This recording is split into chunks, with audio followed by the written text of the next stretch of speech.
প্রিয় junior homeopathic বন্ধুরা, বিশেষ করে তোমাদের উদ্দেশ্যে আমি বলছি, যারা নবাগত, যারা অনেক কথায় আমার চেয়ে অনেক জুনিয়র, তাদেরকেই শুধুমাত্র বলছি, যারা নতুন আর কি।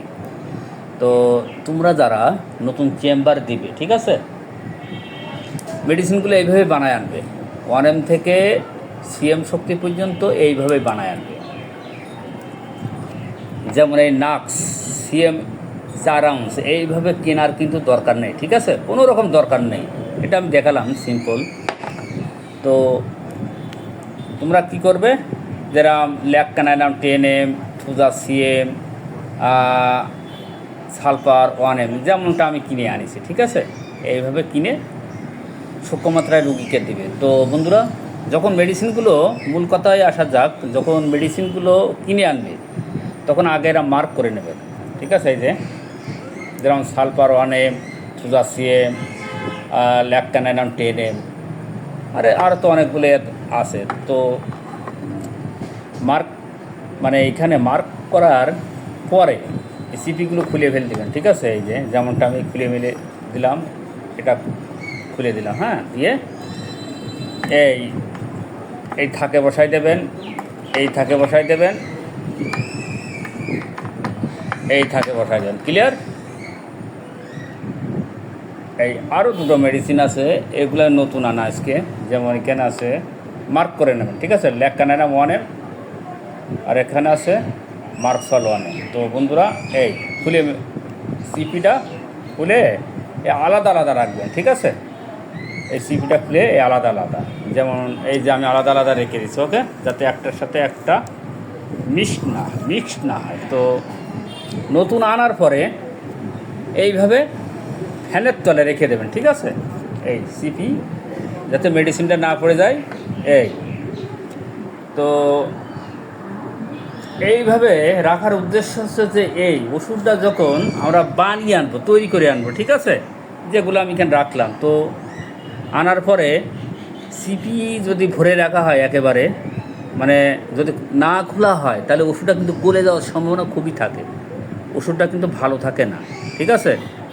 তো এইভাবে আমি একদিন ফ্যানের তলে রেখে দেবো, ঠিক আছে, এই যে ফ্যানের তলে, অথবা খালি ঘরে রেখে দিলেও হবে, কোনো সমস্যা না।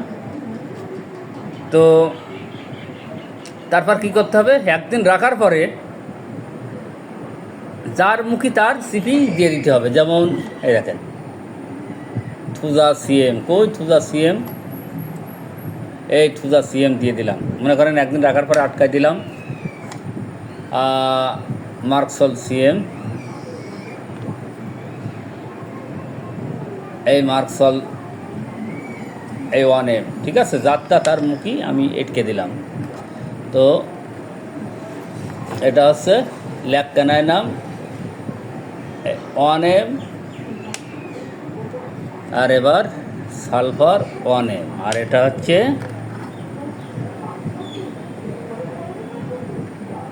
ল্যাককানাইলাম 10M। মনে করেন একদিন পরে, একদিন মনে করেন আপনি সন্ধ্যাবেলা রাখলেন, পরের দিন সকালে এই সিপিটা লাগাই দিলেন, লাগানোর পরে ওষুধটা একটু আবার এইভাবে রাখলেন, তারপরের দিন এইভাবে রাখলেন, ক্লিয়ার, মানে উগ্ধ করে রাখলেন, সিপিটা এইভাবে দিলেন, এইভাবে দিলেন, এইভাবে দিলেন, দেখবেন যে ওষুধটা পুরো ঝুরঝুরে হয়ে গেছে, ঠিক আছে।